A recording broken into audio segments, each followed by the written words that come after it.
Au cœur du Moyen Âge, l'un des ordres les plus énigmatiques et les plus puissants de l'histoire a émergé, les Templiers.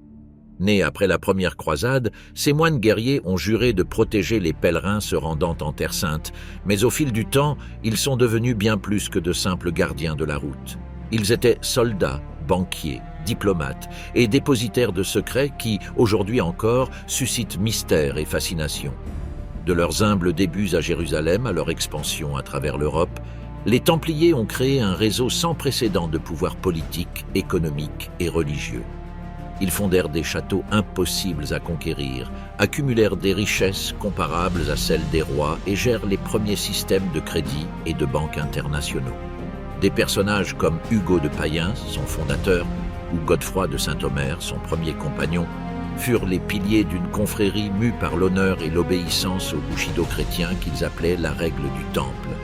Sur les champs de bataille de Hattin, d'Acre et de Damiette, les Templiers firent face aux armées musulmanes dirigées par Saladin, résistant jusqu'à leur dernier souffle, fidèles à leur serment de ne jamais se rendre. Des guerriers comme Jacques de Molay, son dernier grand maître, sont morts le nom de Dieu sur les lèvres et la tête haute face à la trahison des puissants. Introduction, la naissance d'un ordre sacré. À l'aube du XIIe siècle, le monde chrétien regardait l'Orient avec une ferveur sans précédent. Jérusalem, la ville sainte où le Christ avait été crucifié et ressuscité selon les Écritures, était revenue aux mains des chrétiens après la première croisade. Les cloches sonnèrent de Rome à Paris, annonçant que les routes du Saint-Sépulcre étaient à nouveau ouvertes. Cependant, cette victoire s'accompagnait d'une menace latente. Les routes vers la Terre Sainte étaient infestées de bandits, de pillards et de factions musulmanes qui harcelaient les pèlerins sans défense. Dans ce contexte de foi, de violence et d'ambition, une idée a surgi qui allait changer à jamais le destin de l'Europe et du christianisme. En l'an 1119, un chevalier français de noble naissance, Hugues de Payens, accompagné de 8 autres hommes, se présenta devant le roi Baudouin II de Jérusalem avec une proposition aussi simple que révolutionnaire, former une confrérie de moines guerriers. Son but était de protéger les pèlerins chrétiens qui parcouraient les routes entre la côte et la ville sainte. Ils ne cherchèrent pas la richesse ou la gloire, mais à servir Dieu avec l'épée dans une main et la croix dans la poitrine. Le roi, ému par leur dévotion, leur donna un endroit où s'installer, un secteur de l'ancienne enceinte du temple de Salomon, sur le mont Morija, qui avait été converti en palais royal après la conquête de Jérusalem. Cet endroit, chargé de symbolisme biblique, a marqué la naissance de l'un des ordres les plus mystérieux et les plus puissants de l'histoire. L'ordre des pauvres chevaliers du Christ et du temple de Salomon, connu de la postérité sous le nom de Templiers. Ces premiers jours furent austères. Les 9 fondateurs vivaient sous des vœux de pauvreté, partageaient un seul cheval et portaient des tuniques simples, sans insigne ni ornement. Mais sa discipline et sa foi étaient inébranlables. Dans un monde où la guerre et la religion étaient indistinctement liées, son exemple incarnait un nouvel idéal de chevalerie, un soldat qui se battait non pas par ambition, mais par dévouement. Pendant des années, les Templiers ont opéré dans un quasi-anonymat. Ils gardèrent les routes, escortaient les caravanes, faisaient face à des embuscades. C'étaient des moines qui priaient à l'aube et des chevaliers qui maniaient leurs épées à midi.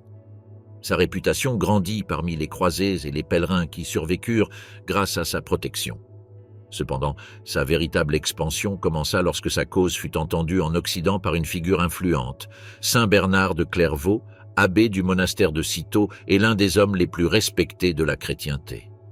Bernard voyait chez ses chevaliers une forme pure de foi militante.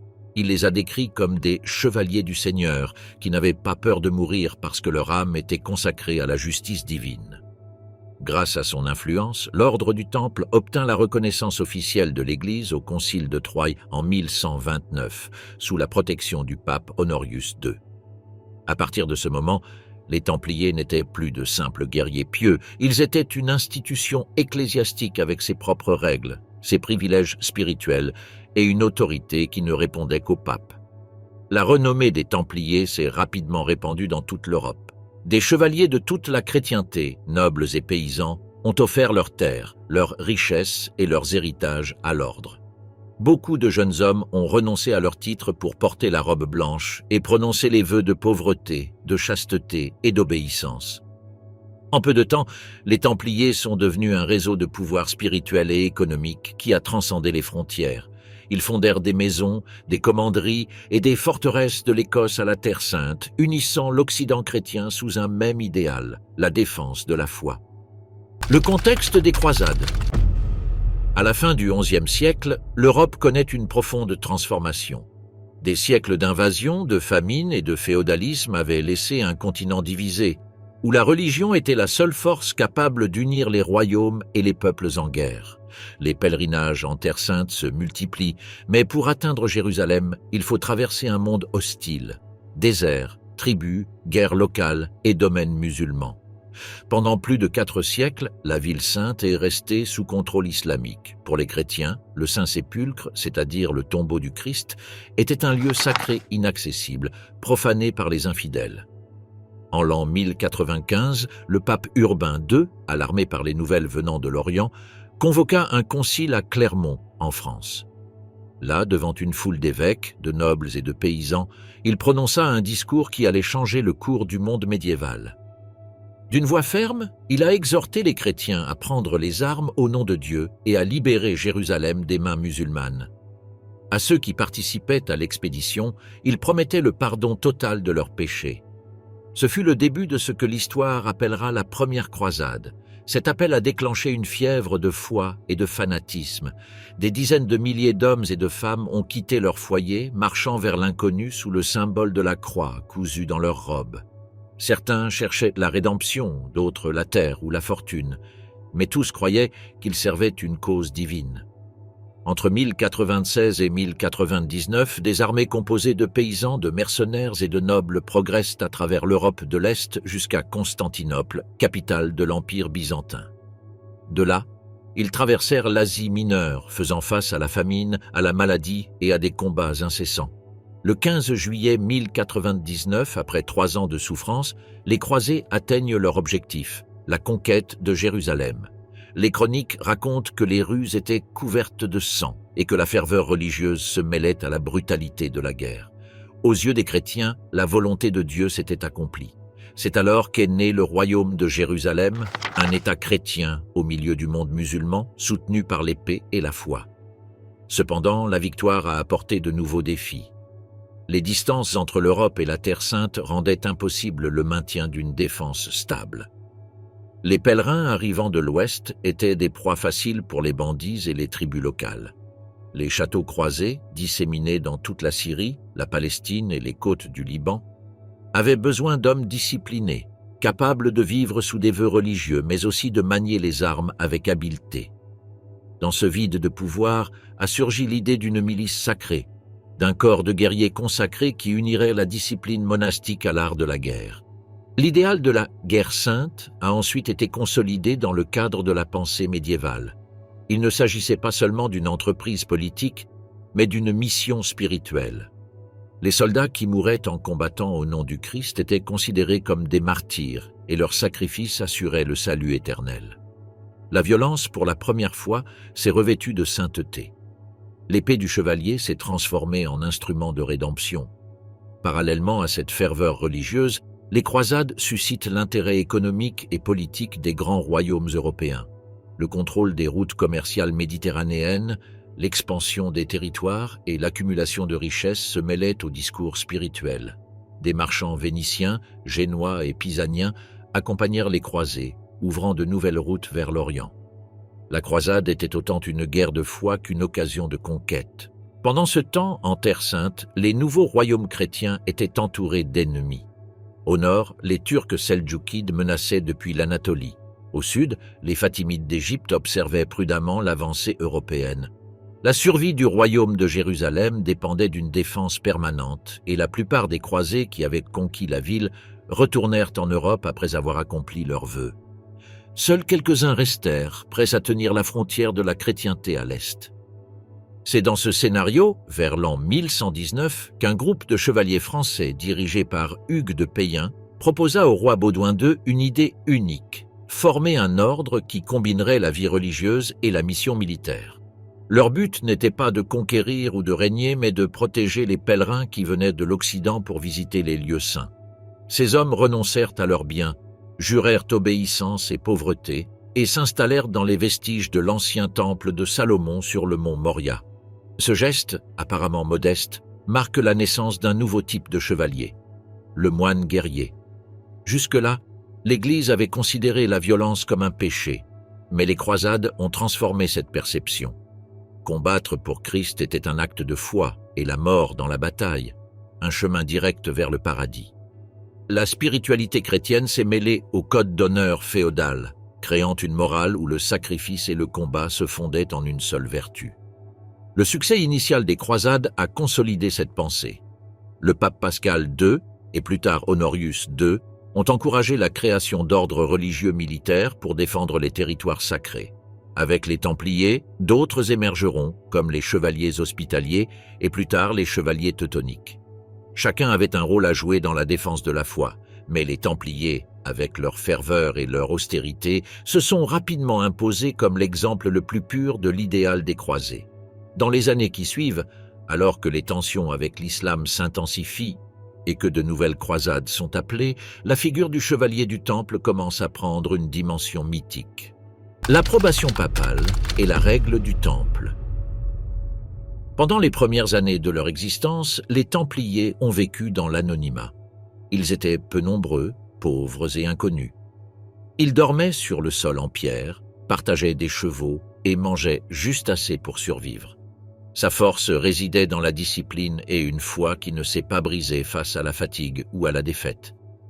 Mais cette petite fraternité à Jérusalem était destinée à s'étendre bien au-delà des murs de l'ancien temple de Salomon. Leur destin a commencé à être défini lorsque l'une des voix les plus influentes du christianisme médiéval a entendu parler d'eux, Bernard de Clairvaux. Saint Bernard était l'abbé du monastère cistercien de Cîteaux, en Bourgogne, et l'un des principaux théologiens de son temps. Sa parole a ému les rois, inspiré les croisades et façonné les mœurs de l'Europe. À une époque où la sainteté et la guerre semblaient opposées, Bernard a trouvé chez les Templiers une synthèse parfaite. C'étaient des moines qui priaient et des chevaliers qui se battaient. Il voyait en eux une nouvelle forme de dévotion, la spiritualité du guerrier saint. Fasciné par leur austérité, leur silence et leur sacrifice, il décide d'intercéder auprès du pape pour leur donner une légitimité. En 1129, lors du concile de Troyes, tenu dans la région de Champagne, les Templiers présentent officiellement leur cause à l'Église. Son chef, Hugues de Payen, exposa sa mission aux évêques, aux abbés et aux représentants pontificaux. Il expliqua comment ils avaient juré de protéger les pèlerins et de défendre les routes vers Jérusalem. Ils ne cherchaient pas des privilèges ou des richesses, mais une règle qui guiderait leur vie selon les principes de l'Évangile. Ce jour-là, l'histoire de l'ordre a changé à jamais. Le pape Honorius II, impressionné par sa dévotion et par le soutien de Saint Bernard, approuva la fondation de l'ordre des pauvres chevaliers du Christ et du temple de Salomon. Avec cela, l'Église a officiellement reconnu les Templiers comme une institution religieuse sous sa protection directe. C'est ainsi qu'une nouvelle catégorie naquit au sein du christianisme, l'ordre militaire monastique dans lequel la vie contemplative et la guerre sainte étaient unies sous un même idéal. Le document qui a défini son existence était la Regula Pauperum Commilitonum Christi Templic Salomonici, connue sous le nom de « Règle du Temple ». Écrite par Saint Bernard et inspirée par la discipline stricte des cisterciens, cette règle régissait tous les aspects de la vie des Templiers, leur nourriture, leurs vêtements, leurs prières et leur conduite au combat. Les Templiers devaient obéir à 3 vœux fondamentaux: la pauvreté, la chasteté et l'obéissance. Ils ne pouvaient pas posséder de biens personnels ou entretenir des relations familiales ou affectives. Tout ce qu'ils avaient appartenait à l'ordre et, finalement, à Dieu. La règle interdisait l'ostentation, le luxe et la vanité. Les Templiers portaient des manteaux blancs sans ornement, symbole de pureté, et portaient leurs cheveux courts et leurs barbes mal rasées. Leurs repas étaient frugaux et le silence était obligatoire dans les réfectoires. Ils dormaient habillés, avec leur ceinturon d'épée toujours à portée de main, prêts à monter à cheval à tout moment. La prière rythmait ses journées, mais l'obéissance était sa vertu la plus sacrée. Un Templier devait obéir à l'ordre de son supérieur sans hésitation, même si cela signifiait la mort. La règle établissait également les règles d'engagement. Un Templier ne devait pas battre en retraite tant que la bannière du temple était encore debout. Il devait protéger son frère d'armes, ne jamais quitter le champ de bataille sans permission et maintenir la discipline même dans le chaos de la guerre. La lâcheté était considérée comme une offense spirituelle. Celui qui a fui l'ennemi a fui Dieu. Pour cette raison, les rangs des Templiers se déplaçaient comme un seul corps, fermé, compact, guidé par une volonté qui semblait plus divine qu'humaine. La puissance de cette règle ne résidait pas seulement dans sa sévérité, mais dans la pureté de son but. Alors que les nobles européens se battaient pour la terre et l'honneur, les Templiers le faisaient pour le salut de l'âme. Leur combat était une forme de pénitence.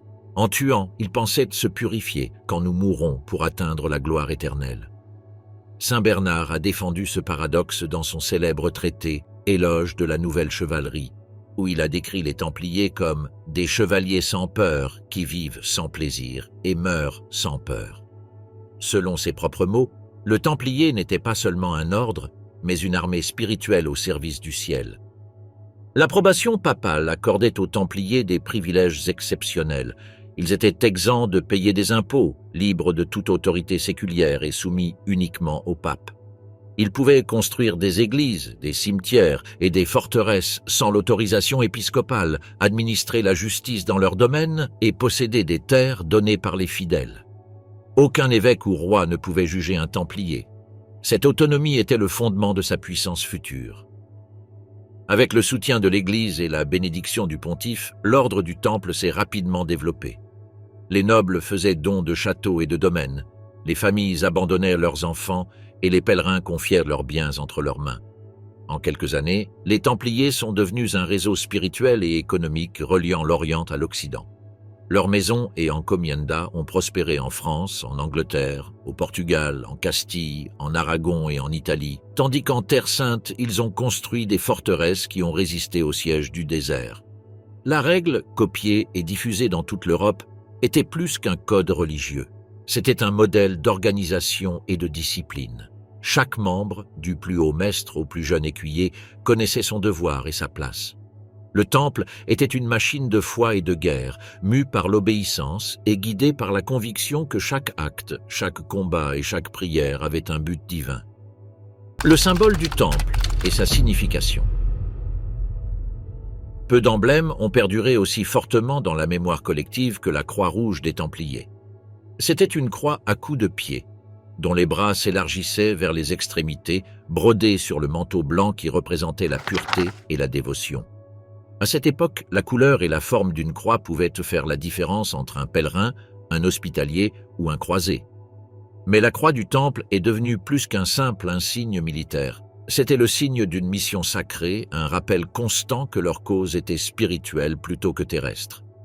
Le pape Eugène III, en 1147, au cours du pontificat qui coïncide avec la deuxième croisade, autorisa officiellement les Templiers à porter la croix rouge par-dessus leur habit blanc.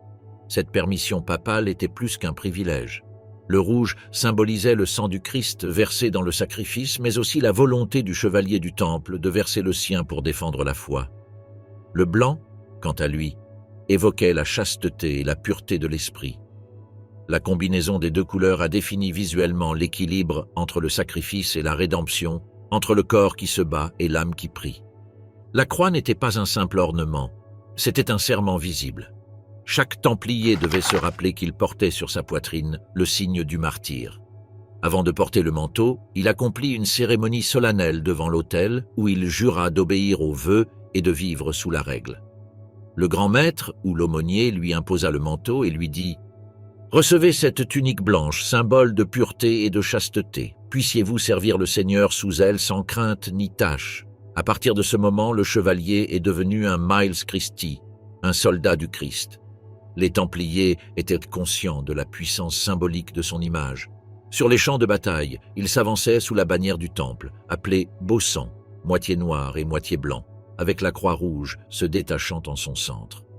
Le blanc représentait la pureté de ses intentions, noir, la dureté avec laquelle il traitait les ennemis de la foi. La devise qui accompagnait leur campagne, « Ce n'est pas à nous, Seigneur, non à nous, mais à ton nom donne gloire », a été entonnée avant la charge lorsque les lances se sont inclinées et que les sabots ont retenti à l'unisson. Contrairement aux autres armées croisées, les Templiers marchaient en silence. Leur foi était leur cri de ralliement. L'ennemi a vu une formation impeccable, blanche et rouge, disciplinée, s'approchant sans peur ni doute. Les chroniques musulmanes décrivent son avancée comme celle d'une vague qui ne s'arrête pas. La croix sur sa poitrine est devenue un symbole de pouvoir spirituel et militaire, craint et vénéré dans la même mesure. Dans les déserts de Syrie et de Palestine, cette figure est devenue synonyme de fanatisme et de courage. Mais le symbole du temple ne se manifestait pas seulement dans ses vêtements. Chaque château, forteresse ou encomienda qu'ils ont fondé avait la croix gravée sur ses murs et ses armoiries. C'était le sceau de l'ordre, imprimé sur des documents, des pièces de monnaie et des sceaux de cire. La plus célèbre de toutes montrait 2 chevaliers montés sur le même cheval, une image qui faisait allusion à la pauvreté originelle des fondateurs. Ils représentaient l'humilité et la fraternité templière, partager le fardeau, vivre en communauté, lutter comme un seul homme. Ils symbolisaient aussi la dualité de leur nature, moines et guerriers, corps et âme, sacrifice et obéissance. Au fil des siècles, ce sceau a nourri de multiples interprétations. Certains y ont vu une allégorie de son vœu de pauvreté. D'autres, une représentation de l'équilibre entre la vie terrestre et la vie spirituelle. Plus tard, lorsque le mystère du temple a commencé à envelopper son héritage, cette même image serait considérée comme un emblème ésotérique, chargé de significations occultes. Mais à l'origine, il n'y avait rien d'énigmatique. C'était une déclaration de principe, l'expression d'une foi qui n'était pas partagée entre l'épée et la prière. Le dessin géométrique de la croix à coups de pied avait également une profonde valeur symbolique. Son expansion jusqu'aux extrêmes a suscité le rayonnement de l'Évangile jusqu'aux 4 points cardinaux, un appel à porter la foi chrétienne jusqu'aux extrémités du monde connu. Dans leurs formes simples et leurs proportions exactes, certains historiens ont vu des influences byzantines ou même orientales, acquises au contact des artisans de Terre Sainte. Pour les Templiers, cependant, sa signification était sans équivoque. La croix rouge était leur bannière d'obéissance et leur bouclier contre le mal. La croix des Templiers apparaît également dans les objets de la vie quotidienne de l'ordre. Il était sculpté sur la poignée des épées, brodé sur des couvertures de cheval et gravé sur les pierres des chapelles privées où les chevaliers priaient avant la bataille. Sur les monnaies templières, la croix divisait les champs avant et arrière, nous rappelant que tout acte, même économique, devait rendre hommage à Dieu. Chaque symbole, chaque geste, renforçait l'idée que les Templiers faisaient partie d'un corps sacré, indivisible, dont l'identité ne résidait pas dans le sang ou la lignée, mais dans la croix qu'ils portaient. Dans la culture médiévale, le pouvoir du symbole était absolu. Les images étaient un langage, et le temple comprenait que sa force dépendait autant de l'épée que de l'image qu'elle projetait. Partout où sa bannière flottait, le respect prévalait. Sa croix rouge était un message. La foi règne ici. Aux yeux des pèlerins, il représentait la sécurité. Pour les ennemis, un présage de mort. Jérusalem est la forteresse du temple de Salomon. Au cœur de Jérusalem, sur le mont Moria, se dressaient les ruines du temple de Salomon, le site le plus sacré du judaïsme et l'un des sites les plus vénérés par les 3 religions monothéistes. Selon la tradition biblique, Abraham était prêt à sacrifier son fils Isaac là-bas, et c'est là que le roi Salomon a construit son temple majestueux, symbole de l'alliance entre Dieu et Israël. Des siècles plus tard, cette montagne, dévastée par les guerres et les conquêtes, a vu naître l'une des institutions les plus puissantes du Moyen Âge. Lorsque les croisés ont conquis Jérusalem en 1099, ils ont fait du complexe du mont du Temple leur bastion, et les Templiers se sont installés sur ses fondations. Le roi Baudouin II de Jérusalem, reconnaissant le courage et le dévouement d'Hugues de Païen et de ses compagnons, leur accorda une résidence à l'intérieur de l'enceinte dans ce qui avait été la mosquée Al-Aqsa, construite sur le site que la tradition identifiait comme l'ancien temple de Salomon. Ce geste ne leur a pas seulement fourni un refuge, il leur a donné un symbole. À partir de ce moment, les Templiers étaient connus sous le nom de pauvres chevaliers du temple de Salomon et leur quartier général devint le centre spirituel et militaire de l'ordre. Le bâtiment, avec ses larges cours, ses passages souterrains et ses murs en pierre dorée, a été adapté aux besoins des chevaliers. Les chroniques décrivent un complexe sobre et fonctionnel.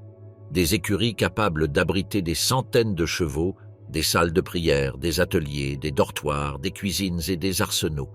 Mais ce qui impressionnait le plus les pèlerins, c'était la discipline sévère qui y régnait. Aucun bruit profane ne troublait la prière, aucun soldat n'osait franchir les portes sans le respect qui lui était dû.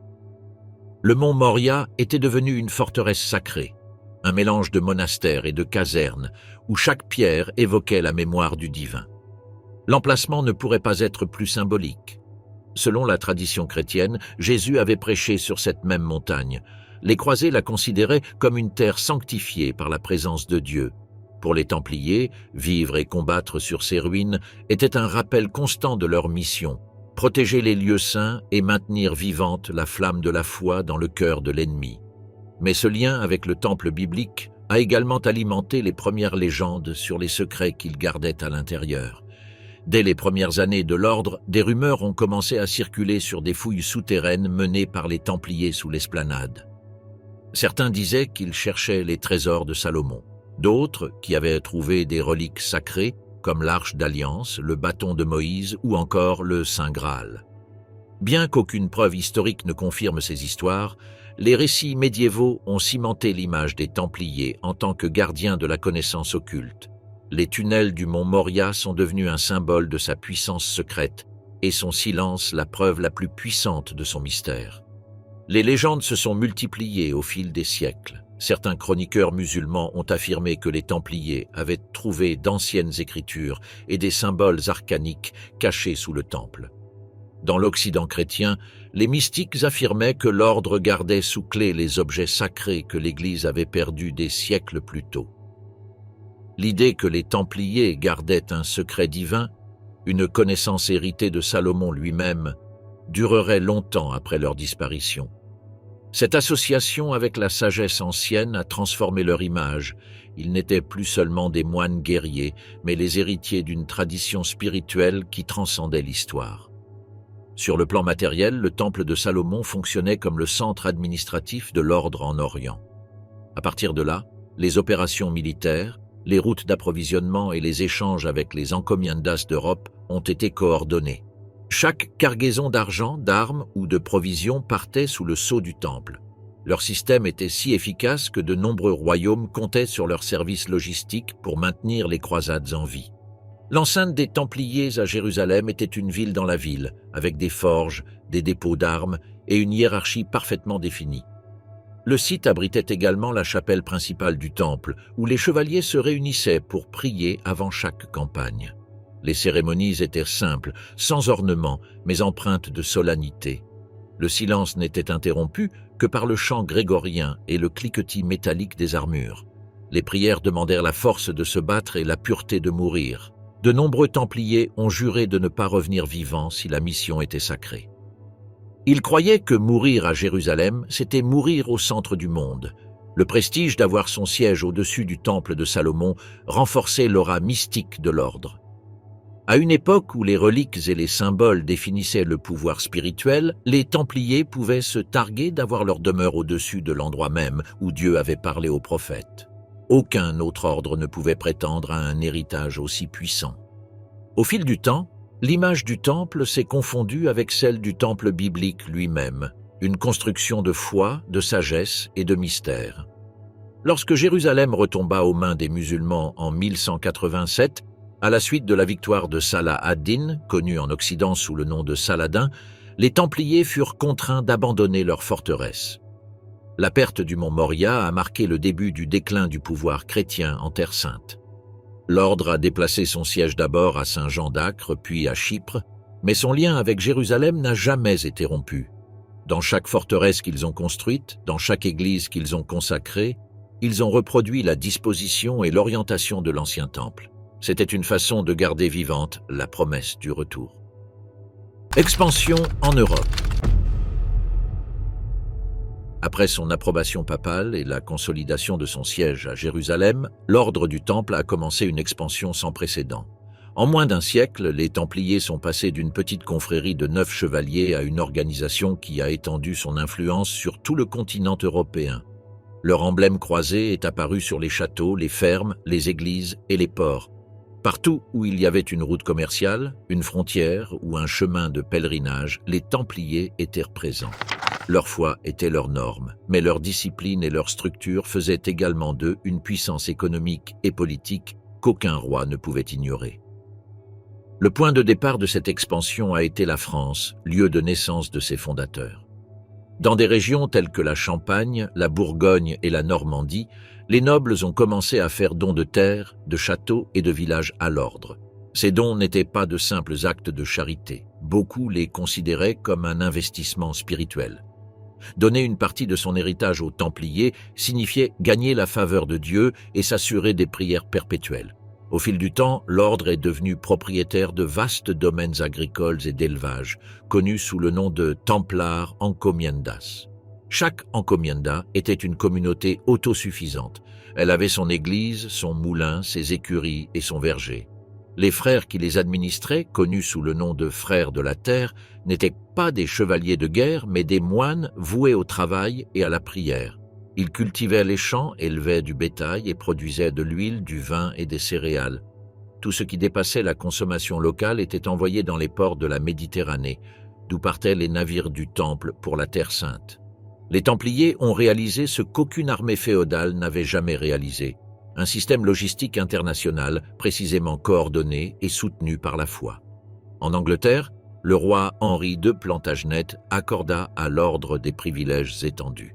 Londres est devenu l'un de ses centres les plus importants en Europe occidentale. Ils y construisirent la célèbre église du Temple, inaugurée en 1185, une église circulaire inspirée du Saint-Sépulcre de Jérusalem. Autour de lui s'élevait le Temple de Londres, un complexe fortifié qui abritait des chevaliers, des scribes, des comptables et des aumôniers. Au fil du temps, cet endroit est devenu un symbole de pouvoir et de justice et, des siècles plus tard, le siège de la loi anglaise. Dans la péninsule ibérique, la présence templière a pris une autre dimension. Dans les royaumes chrétiens de Castille, d'Aragon et du Portugal, les Templiers ont participé activement à la Reconquista, combattant les musulmans qui dominèrent la péninsule. Les rois chrétiens leur accordèrent des terres, des forteresses et des privilèges en échange de leurs services militaires. En Aragon, ils reçurent la forteresse de Monzon, d'où ils organisèrent des campagnes vers le sud. Au Portugal, leur influence était encore plus grande.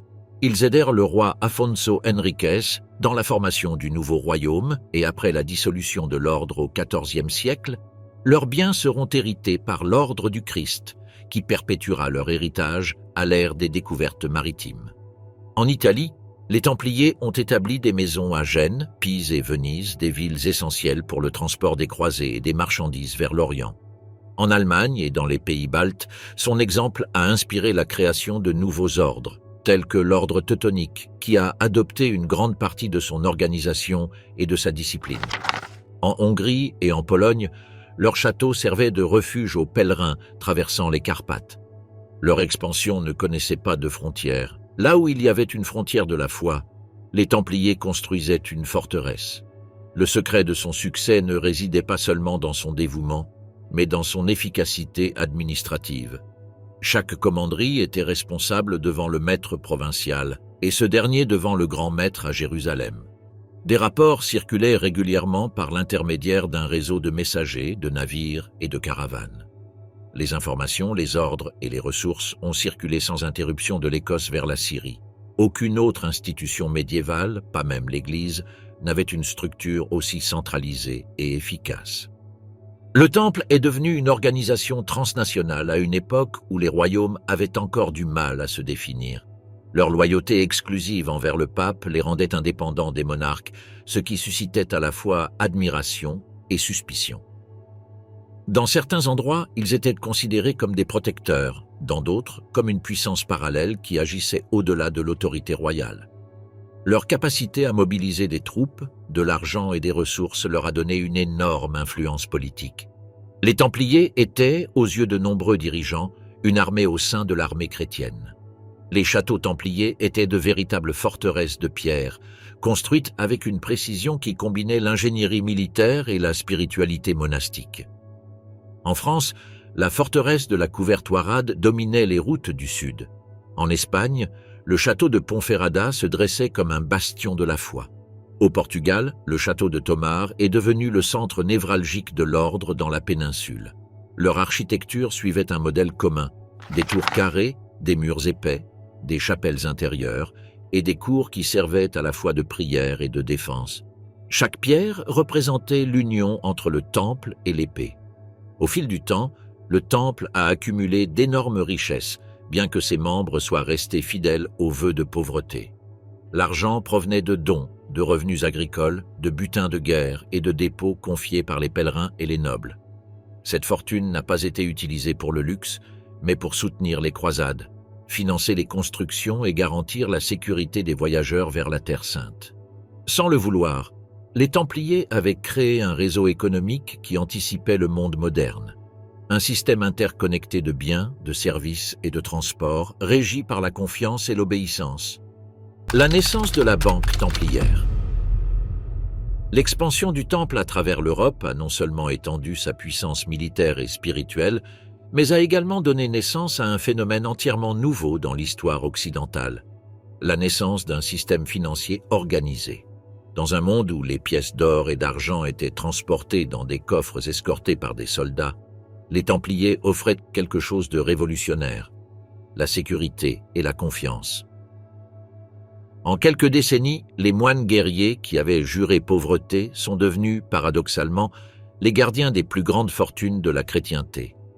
La genèse de cette transformation était pratique plutôt qu'idéologique. Les pèlerins qui se rendaient en Terre Sainte devaient parcourir des milliers de kilomètres, traversant des royaumes infestés de bandits, des montagnes et des mers. Transporter de l'argent liquide était un risque constant. Les Templiers, dont le réseau d'encomiendas s'étendait de l'Écosse à Jérusalem, ont mis au point une méthode qui combinait foi et comptabilité. Le système de crédit des Templiers. Un voyageur pouvait déposer son argent dans une maison du Temple à Paris ou Londres, recevoir un document tamponné et percevoir la somme équivalente à Acre, Chypre ou Antioche.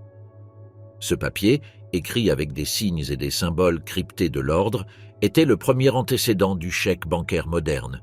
Ce système était basé sur la réputation d'incorruptibilité de l'ordre. Personne ne doutait du mot Templier et aucun voleur n'osait voler les hommes du Temple. Les encomiendas fonctionnaient comme des bureaux de dépôt, de prêt et de change. Les Templiers enregistraient chaque transaction sur des parchemins méticuleusement classés. Ils utilisaient des signes comptables avancés et un système de numération hérité des Arabes, ce qui leur permettait de tenir des registres précis à une époque où la plupart des nobles savaient à peine écrire. Leur efficacité était telle que les marchands italiens et les couronnes européennes commencèrent à leur confier leurs trésors. Les Templiers ne facturaient pas d'intérêt au sens moderne du terme, car l'usure était interdite par l'Église. Cependant, ils ont appliqué des donations ou des charges de garde, des formules légales qui leur permettaient d'obtenir des avantages sans violer la doctrine chrétienne. Les dépôts généraient des rendements pour l'ordre, qui étaient réinvestis dans la construction de châteaux, l'achat d'armes et le financement des croisades. Ainsi, l'argent coulait à flot dans un réseau invisible qui reliait les champs de l'Europe au désert de Palestine. Les rois ont été les premiers à se rendre compte du potentiel de ce système. Henri II d'Angleterre utilisait les Templiers comme trésoriers de la couronne. Louis VII de France leur fait confiance pour garder les fonds de la deuxième croisade. Et en Espagne, Alphonse Ier d'Aragon leur légua une partie de son royaume dans son testament. La papauté dépendait également de son réseau pour envoyer des tributs, des aumônes et des bulles en Terre Sainte. L'ordre du Templier était devenu une banque internationale, exempte d'impôts, protégée par l'autorité pontificale et présente dans les principaux centres commerciaux du monde chrétien. Dans leur quartier général parisien, situé dans le temple de la ville, les chevaliers ont construit une grande tour fortifiée qui a servi de trésor de l'Europe. Ces épais murs de pierre abritaient des coffres d'or, des bijoux, des titres de propriété et des reliques sacrées. C'était un lieu inviolable. Même le roi de France ne pouvait y entrer sans la permission du maître. Les chroniques relatent que les fonds du royaume, les hommages du pape et les dépôts des familles nobles y étaient conservés. Le temple de Paris était le cœur financier du continent, et ces cryptes fonctionnaient comme l'antécédent direct d'une banque centrale. En plus de stocker et de transférer de l'argent, les Templiers agissaient en tant qu'intermédiaires économiques. Ils finançaient des expéditions, accordaient des prêts aux nobles et géraient les héritages et les rentes. Son réseau de messagers transportait de l'or, de l'argent et des documents cryptés avec une efficacité qui étonnait ses contemporains. À une époque où les royaumes communiquaient par des chevaux et des parchemins, les Templiers ont atteint un niveau de coordination qui anticipait la mondialisation médiévale. Leur puissance économique a augmenté à un point tel qu'ils ont pu soutenir des armées, reconstruire des fortifications et fournir de la nourriture à des milliers d'hommes pendant des années. Lorsqu'un roi avait besoin d'argent pour une guerre, il se tournait vers eux. Lorsqu'un noble devait payer une rançon ou financer une croisade, c'était le Temple qui avançait les fonds. Philippe II, Auguste de France lui-même leur fait confiance pour organiser les ressources de la Troisième Croisade. L'ordre était devenu le banquier des rois. La clé de leur succès réside dans une confiance absolue. La règle du Temple interdisait le vol, le mensonge et la tromperie sous peine d'excommunication et d'expulsion. Chaque frère a juré fidélité au pape et obéissance au maître. Cette intégrité était à la base de leur pouvoir. Le monde chrétien voyait dans les Templiers non seulement des soldats du Christ, mais des gardiens de l'honnêteté à une époque dominée par la corruption. La foi était sa garantie et le mot « tempérament » équivalait à assurance. Mais l'accroissement de sa fortune suscitait aussi l'envie et la méfiance. Aux yeux de beaucoup, les moines guerriers s'étaient transformés en marchands. Sa richesse contrastait avec son vœu de pauvreté.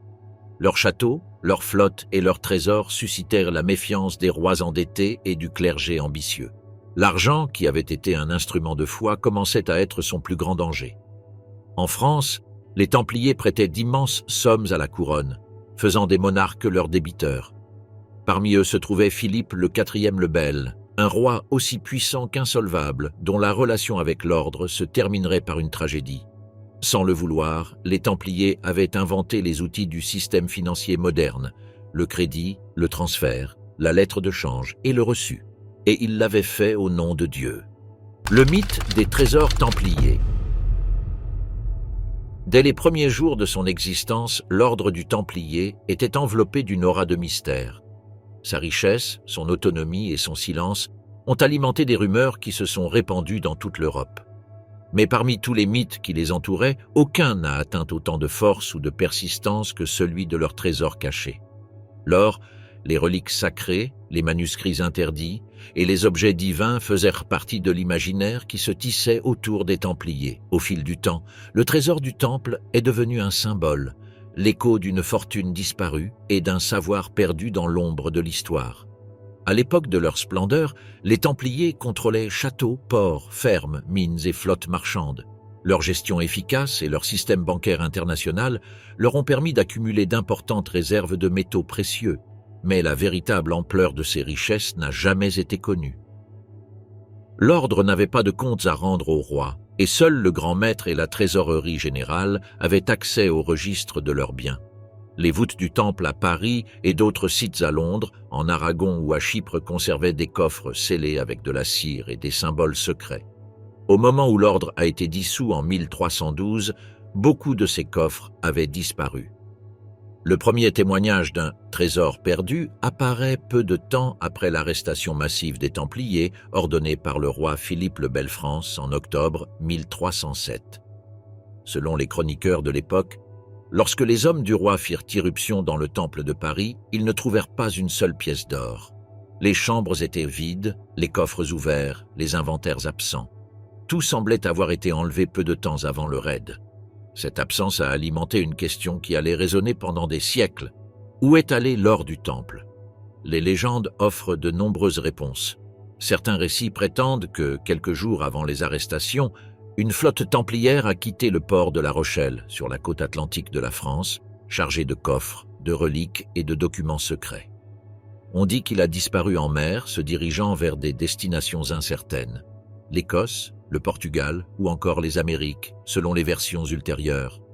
En Écosse, des chroniques de la fin du XVe siècle affirment que les Templiers réfugiés ont combattu aux côtés de Robert le Bruce à la bataille de Bannockburn et qu'ils ont emporté le trésor perdu avec eux. Au Portugal, l'ordre du Christ serait fondé, héritier direct du Temple, qui aurait conservé une partie de ses richesses et de ses symboles. Une autre théorie soutient que les Templiers cachaient leurs biens sous terre, dans des tunnels et des cryptes secrètes. Les fouilles menées dans d'anciens sites templiers, comme le château de Gisors en Normandie ou celui de Tomar au Portugal, ont alimenté le mythe.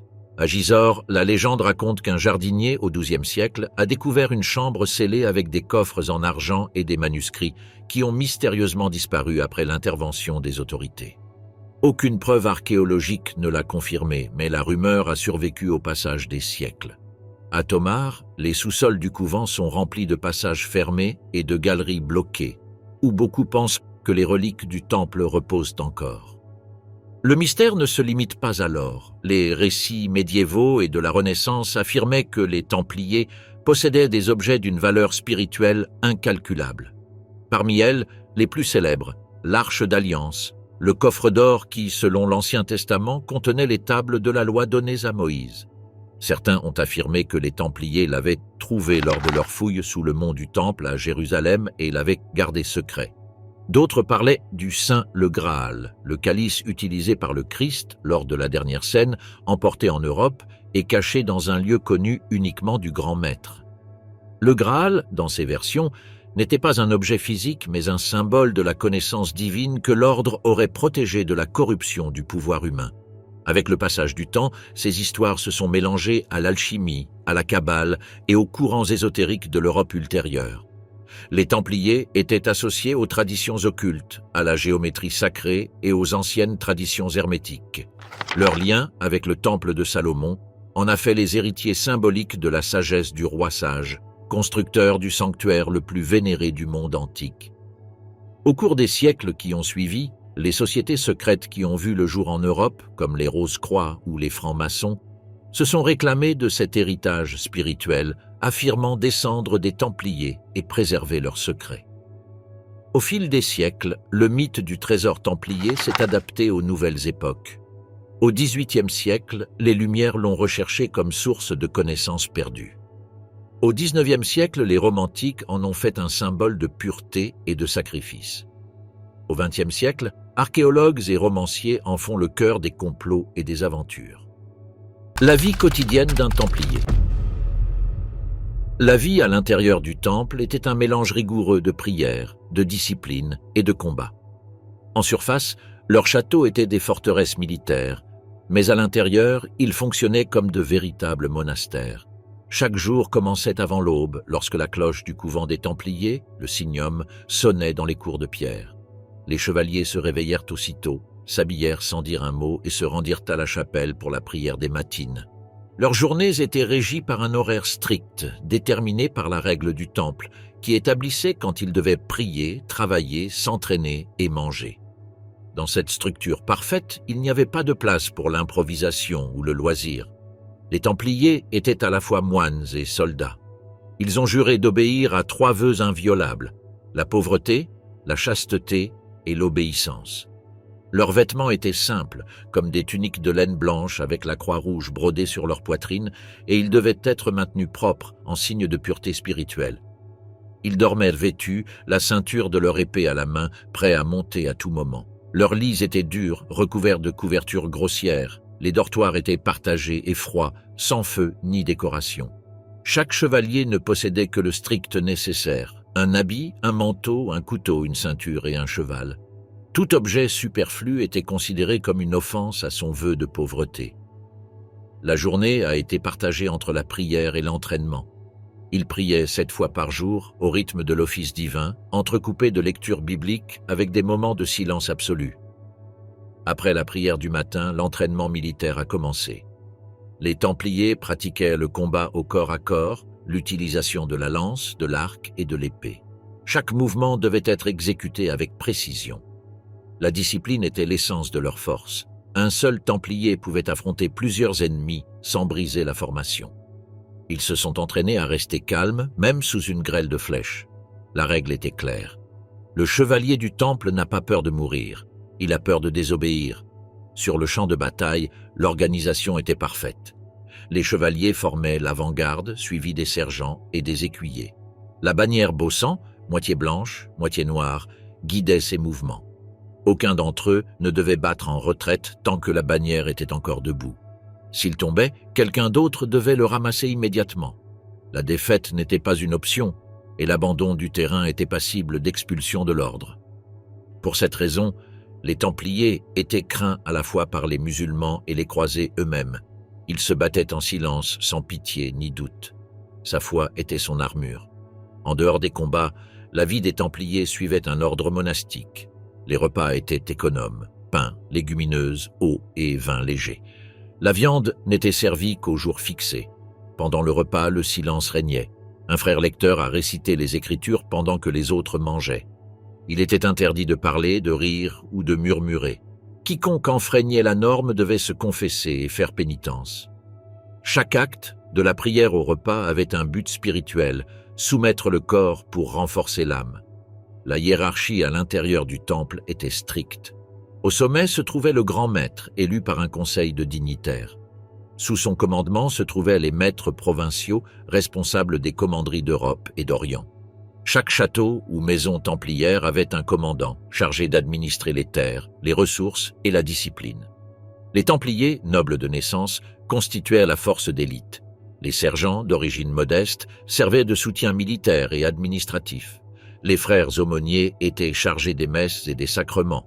Enfin, les écuyers et les serviteurs accomplissaient des tâches domestiques et logistiques. Tous, sans exception, obéissaient aux ordres du supérieur immédiat comme s'ils venaient de Dieu. La règle contemple aussi la vie spirituelle. Chaque Templier était tenu de se confesser fréquemment, d'assister à la messe quotidienne et de maintenir une vie de prière constante. Les jeux d'argent, les vains serments et la compagnie des femmes étaient interdits. La chasteté était une obligation absolue. Tout contact suspect avec une femme, même un regard prolongé, pouvait entraîner l'expulsion.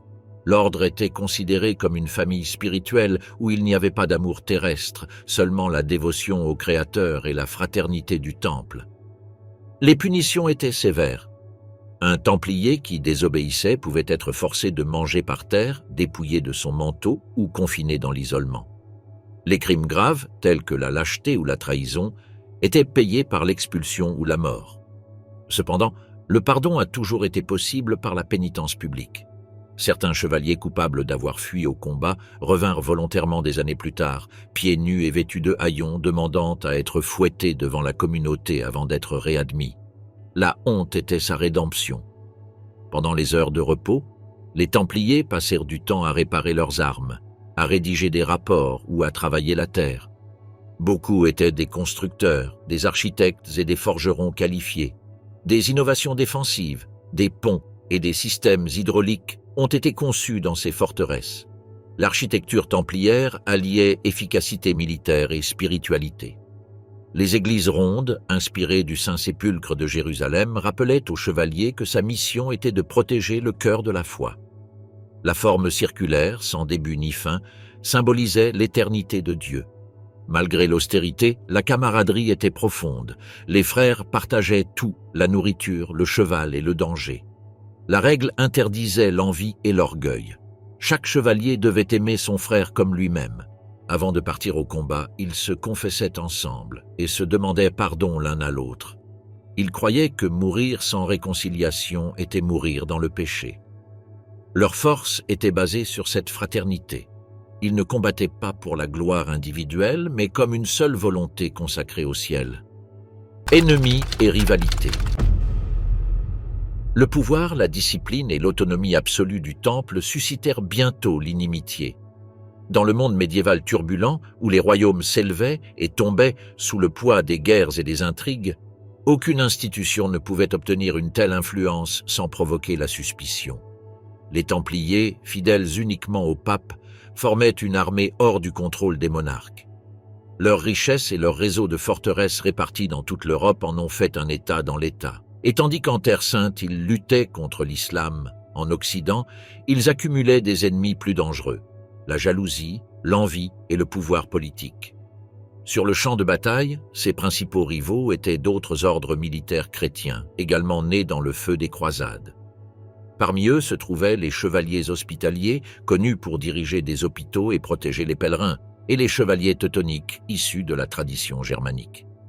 Au début, les Templiers et les Hospitaliers se battaient côte à côte, partageant des idéaux et des ennemis communs. Cependant, au fil du temps, les différences sont devenues apparentes. Les hospitaliers, moins rigides et plus charitables, ont commencé à se disputer les mêmes ressources et les mêmes dons que ceux qui soutenaient le temple. Les disputes sur les territoires, les châteaux et les revenus se multiplièrent, en particulier dans les villes croisées d'Acre, Tripoli et Antioche. Les chroniqueurs de l'époque relatent des affrontements entre les deux ordres qui allaient au-delà de la rivalité spirituelle. En 1258, dans la ville d'Acre, les tensions atteignent leur paroxysme. Templiers et hospitaliers s'affrontent dans les rues, l'épée dégainée. Les morts et les blessés étaient nombreux. Ce scandale embarrassa le pape, qui ordonna une réconciliation forcée entre les maîtres des deux ordres. Mais les blessures ne cicatrisèrent pas. Depuis lors, les alliances à l'Est sont devenues instables. Chaque ordre défendait ses propres intérêts stratégiques et les rivalités internes affaiblissaient la défense chrétienne contre l'ennemi commun. Les Templiers ont également eu des frictions avec les Teutoniques, dont l'expansion en Europe du Nord, dans les campagnes contre les païens baltes, a imité leur modèle militaire et spirituel. Bien que les Teutoniques respectaient le temple comme leurs antécédents, leur ambition territoriale suscitait la suspicion. À Jérusalem, les Templiers les considéraient comme un ordre jeune et arrogant. Les tensions entre les trois grandes milices chrétiennes étaient constantes, et leurs différences de coutumes, de langues et de hiérarchie rendaient difficile toute coordination sur le champ de bataille. En théorie, ils servaient tous la même foi. En pratique, ils se disputaient la gloire et la faveur du pape. En Orient, les Templiers firent face à un ennemi plus redoutable, l'islam unifié sous Saladin. Après des décennies de combats fragmentés, les forces musulmanes ont commencé à agir sous une seule bannière. Le génie militaire et la détermination religieuse du sultan kurde marquèrent le début de la fin pour les royaumes croisés. Les Templiers se sont distingués par leur bravoure dans des batailles telles que la bataille de Montgisard en 1177, où ils ont vaincu une armée bien supérieure en nombre. Mais ils ont également subi des défaites dévastatrices, comme la bataille de Hattin en 1187, où des centaines de chevaliers sont tombés. Les prisonniers templiers étaient exécutés publiquement pour avoir refusé de renoncer à leur foi. Cette défaite a ouvert la porte à la perte de Jérusalem. Après la chute de la ville sainte, les Templiers se retirèrent à Acre, leur dernière grande forteresse en Terre sainte. De là, ils ont continué à défendre les territoires croisés pendant près d'un siècle. Mais ces ennemis ne cessèrent de se multiplier. Alors que la ferveur des croisades s'estompe en Europe, les dons à l'ordre diminuent et les critiques s'intensifient. Rois et nobles, lassés de financer des guerres lointaines, commencèrent à voir chez les Templiers une dépense inutile, une armée qui ne remplissait plus sa fonction initiale. Les chroniqueurs musulmans, en revanche, les décrivaient avec un mélange de respect et de haine. Pour de nombreux Sarrasins, les Templiers étaient les plus braves et les plus têtus des croisés. Ni la promesse d'une rançon ni la menace de la torture ne les feraient renoncer à leur foi. Lorsqu'ils étaient capturés, ils préféraient mourir plutôt que d'être convertis. Cette conviction inébranlable en a fait des ennemis à la fois craints et admirés. Dans l'imagerie islamique médiévale, les Templiers étaient considérés comme des lions de l'enfer, des guerriers qui combattaient au-delà de la peur et de la raison. Au sein même de la chrétienté, cependant, le respect commença à s'éroder. Les tensions avec la noblesse locale et le clergé séculier s'intensifient. De nombreux évêques critiquèrent son indépendance et son immunité vis-à-vis des lois civiles. Dans certains endroits, les Templiers ont été accusés d'agir en tant que seigneurs féodaux, d'administrer la justice et de collecter des impôts au nom de l'ordre. Leur autorité, soutenue directement par le pape, les rendait intouchables. Les rois en avaient besoin, mais ils les craignaient aussi. Son pouvoir était une arme à double tranchant. La rivalité la plus dangereuse pour le temple surgit en France, où sa puissance financière commença à éclipser celle de la couronne elle-même. Les Templiers étaient les créanciers du roi Philippe le Bel, un monarque fier et ambitieux qui voyait en eux à la fois une menace et une solution à ses dettes. Philippe, endetté par les guerres et sa cour luxueuse, comprend que tant que le temple existera, son autorité sera limitée. Leur ressentiment grandit tranquillement, alimenté par l'envie et le besoin financier. Ce qui a commencé comme une alliance stratégique entre la couronne et l'ordre s'est finalement transformé en persécution brutale. Pendant ce temps, à l'Est, les Templiers continuaient à perdre du terrain. La chute d'Acre en 1291 marqua la fin des États croisés. Les survivants se réfugièrent à Chypre où ils maintinrent vivante la structure de l'ordre, mais sa raison d'être, c'est-à-dire la défense de la Terre Sainte, avait été éteinte. Les ennemis qui les avaient jadis chassés des déserts de Palestine les attendaient maintenant dans les palais européens. Les lances qui avaient résisté aux Sarrasins allèrent bientôt faire face à un ennemi plus rusé et plus meurtrier, le pouvoir politique des rois chrétiens. La chute de Jérusalem et la fin des croisades. L'année 1187 a marqué le début de la fin du rêve des croisés. Après près d'un siècle de domination chrétienne en Terre Sainte, les murs de Jérusalem sont retombés entre les mains de l'islam. La défaite n'a pas été soudaine, mais le résultat d'années de déclin, de rivalité interne et d'excès de confiance. Les Templiers, qui avaient été le bouclier de la chrétienté orientale, se sont retrouvés face à un ennemi plus fort, plus uni et guidé par une foi aussi puissante que la leur. Cet ennemi avait un nom, Salah ad-Din Yusuf ibn Ayyub, connu en Occident sous le nom de Saladin. Saladin avait réussi à unifier les forces musulmanes d'Égypte et de Syrie sous son commandement. Son génie militaire et sa piété religieuse inspiraient à la fois ses soldats et ses adversaires. À l'été 1187, ses armées avancent en Galilée où les forces croisées, dirigées par le roi Guy de Lusignan, le grand maître des Templiers Gérard de Ridefort et le grand maître des Hospitaliers Roger des Moulins, viennent à sa rencontre. Sous un soleil implacable, dans une plaine près du mont Attin, les armées chrétiennes furent encerclées et anéanties. Des milliers de chevaliers ont été tués ou capturés. Les reliques de la croix ont été prises par l'ennemi. Jérusalem s'est retrouvée sans défense. Lorsque Saladin entra dans la ville le 2 octobre 1187, il n'y eut ni massacre ni pillage. Contrairement aux croisés de 1099, le sultan autorisa les chrétiens à quitter la ville en échange d'une rançon. Pour les Templiers, la perte de Jérusalem a été un coup spirituel dévastateur. Pendant des décennies, ils avaient cru qu'ils se battaient pour la volonté de Dieu, pour la défense du Saint-Sépulcre, et maintenant la ville sainte était à nouveau entre les mains de l'islam.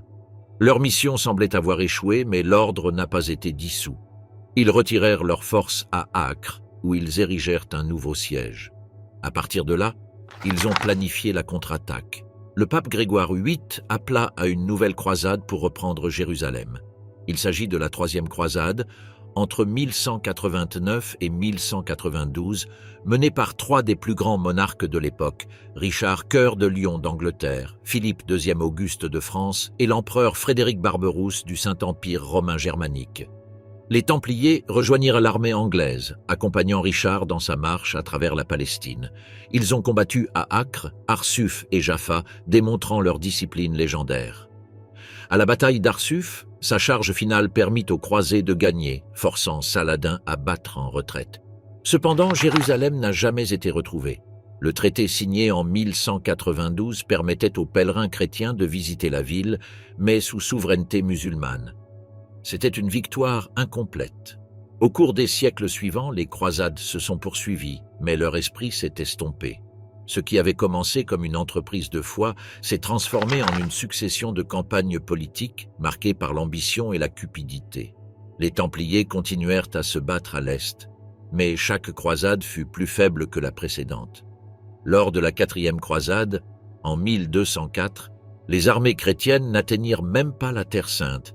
Elles mirent à sac Constantinople, la capitale du christianisme oriental. Cette déviation de l'objectif initial était le symbole d'une cause perdue. Le temple, cependant, n'a pas disparu. Il a adapté son rôle au nouveau scénario. Depuis sa base à Acre, l'ordre est devenu la principale force défensive des royaumes croisés ultérieurs. Ses châteaux, tels que Chastelblanc, Tortosa et l'imposant Crac des Chevaliers, ont résisté à l'assaut musulman pendant des années.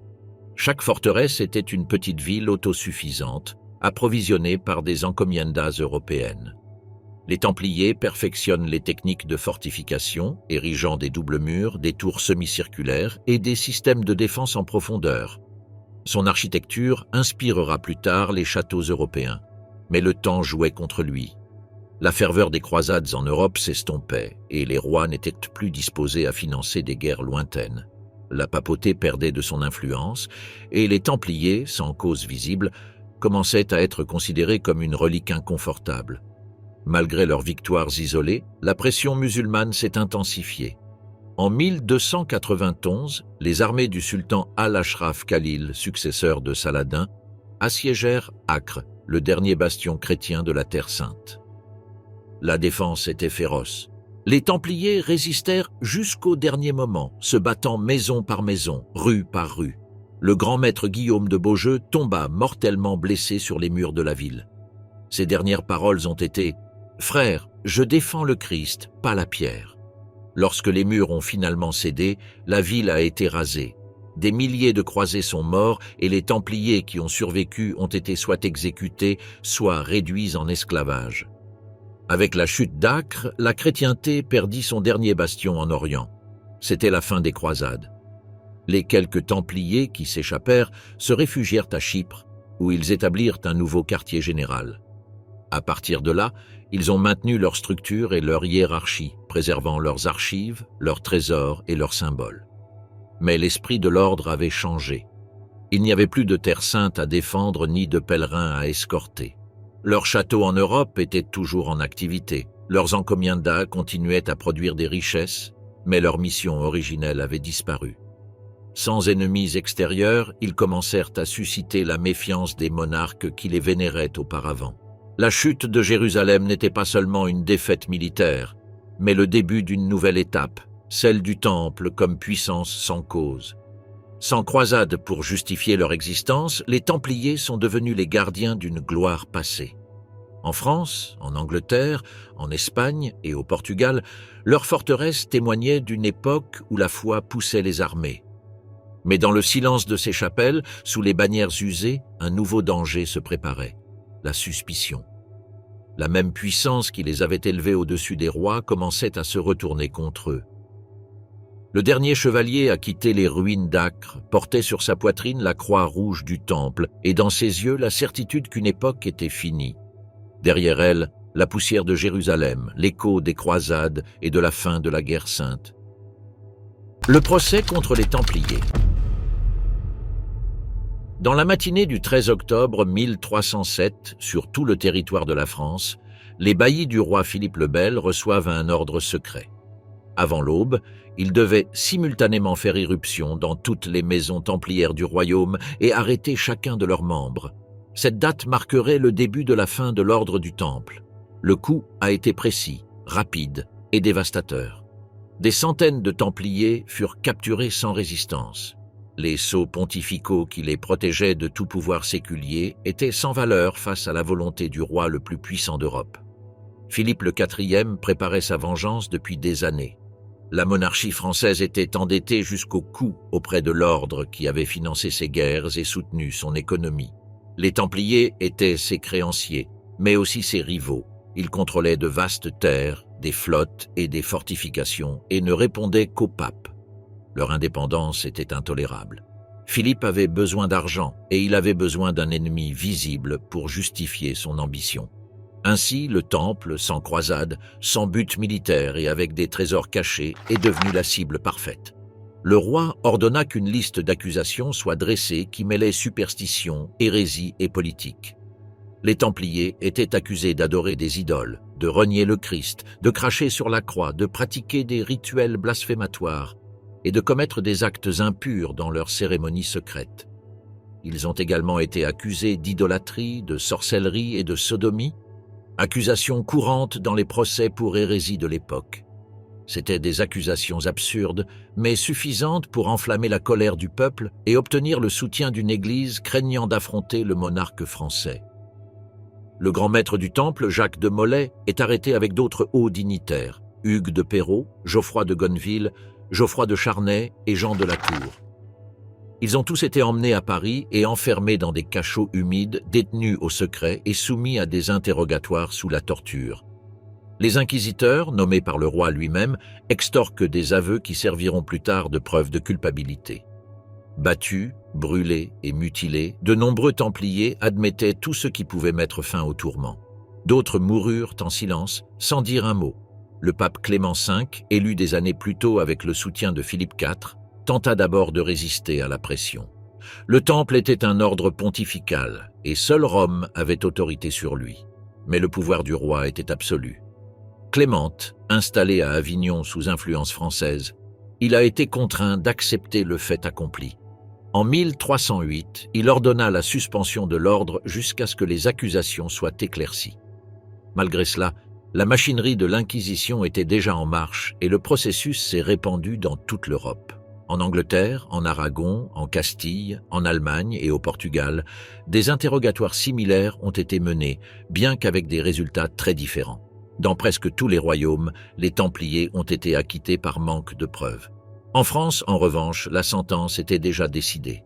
Des aveux obtenus sous la torture ont été présentés comme des preuves irréfutables. Les Templiers étaient dépeints comme un danger pour la chrétienté, une secte corrompue qui avait trahi sa mission divine. Philippe le IV a utilisé des chairs pour propager sa version. Les églises étaient remplies de sermons qui parlaient de rituels sombres et de pactes démoniaques. Le peuple, qui avait autrefois vénéré les Templiers comme des guerriers saints, commença à les craindre. D'un seul geste politique, le roi avait détruit sa réputation et pris le contrôle de ses biens. Les biens des Templiers furent confisqués et, en théorie, remis à l'ordre des Hospitaliers, selon la décision pontificale qui suivit par la suite. Mais, dans la pratique, une grande partie de la richesse a disparu entre les mains de la couronne et des nobles alliés de Philippe. Les encomienda furent pillés, les châteaux occupés et les archives détruites. En quelques mois, le réseau économique le plus puissant d'Europe s'est effondré.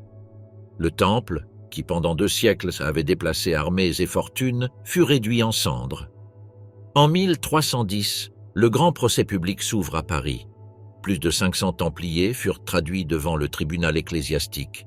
Beaucoup, une fois libérés de la torture, sont revenus sur leurs aveux. Ils déclarèrent qu'ils avaient été forcés de mentir, qu'ils n'avaient jamais renié le Christ et que les accusations étaient fausses. Le pape, alarmé, ordonna une révision du processus. Mais le roi n'attendit pas. 54 Templiers qui s'étaient rétractés furent brûlés vifs dans un champ près de Paris. Les flammes dévoraient leurs corps tandis que de la fumée s'élevait au-dessus de la ville. Le message était clair. Quiconque s'opposerait au pouvoir du roi subirait le même sort.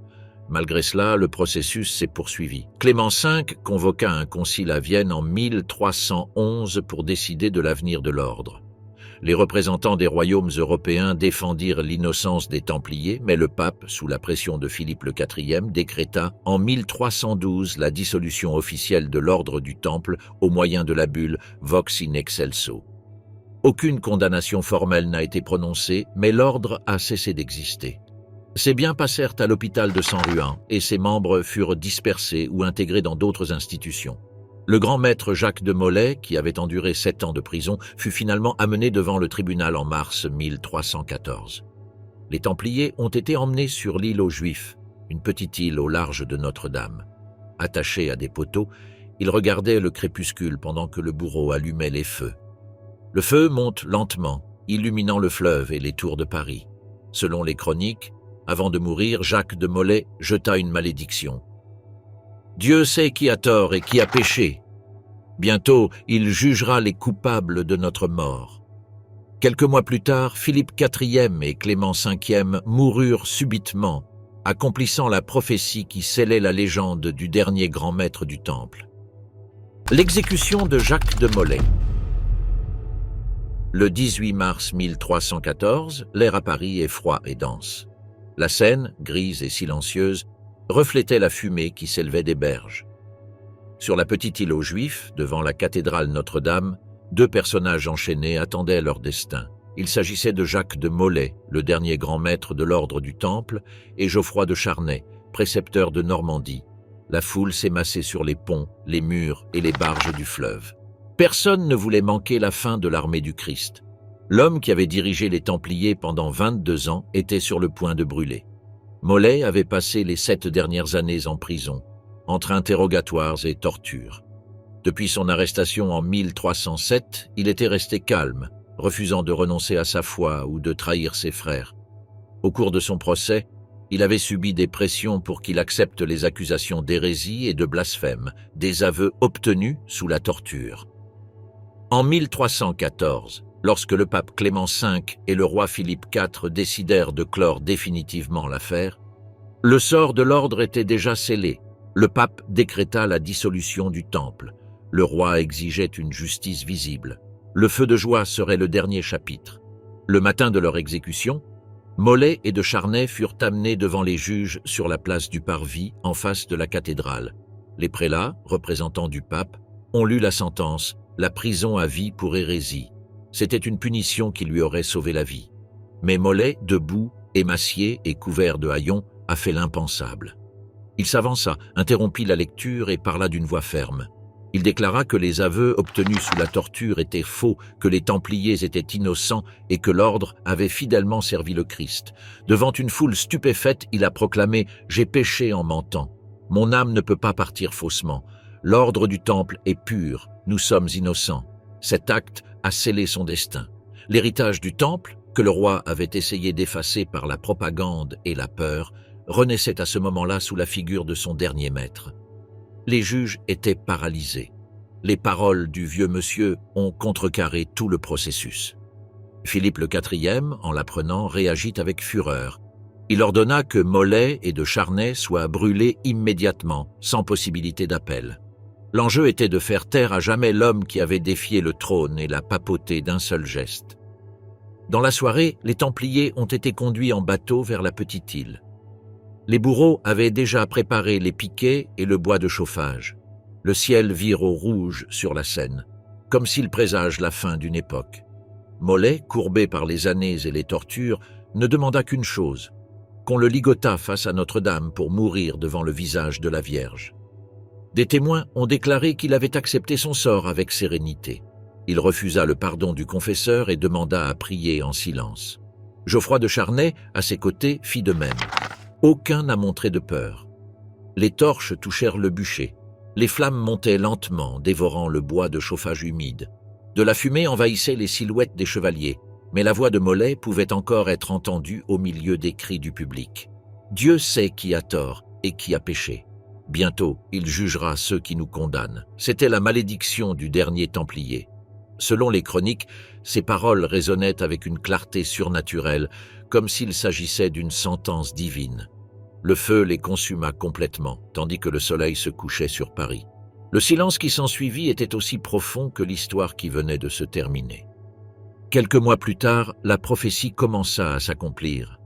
En avril 1314, 33 jours seulement après l'exécution, Clément V meurt à Avignon, victime d'une maladie soudaine. Son corps, placé dans une chapelle pour la veillée funèbre, a été frappé par la foudre qui a mis le feu au cercueil.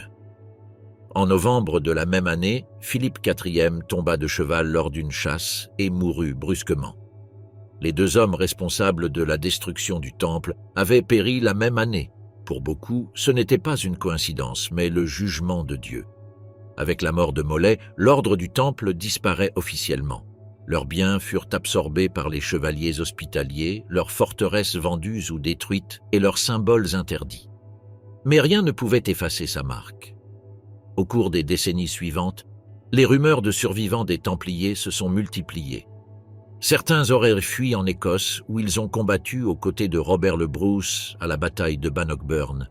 D'autres se seraient enfuis au Portugal, où ils furent accueillis par le roi d'Inis sous le nouveau nom d'Ordre du Christ.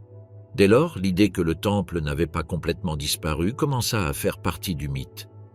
Les chroniqueurs médiévaux décrivent la scène finale de Molé avec des mots d'admiration et de crainte. Certains l'appelaient un martyr, d'autres le considéraient comme le dernier vrai chevalier. Sa mort, plus qu'une fin, a été le début d'une légende.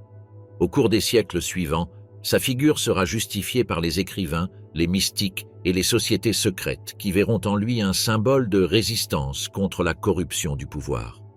L'image du vieux maître, debout dans les flammes, regardant Notre-Dame, est restée gravée dans la mémoire de l'Europe.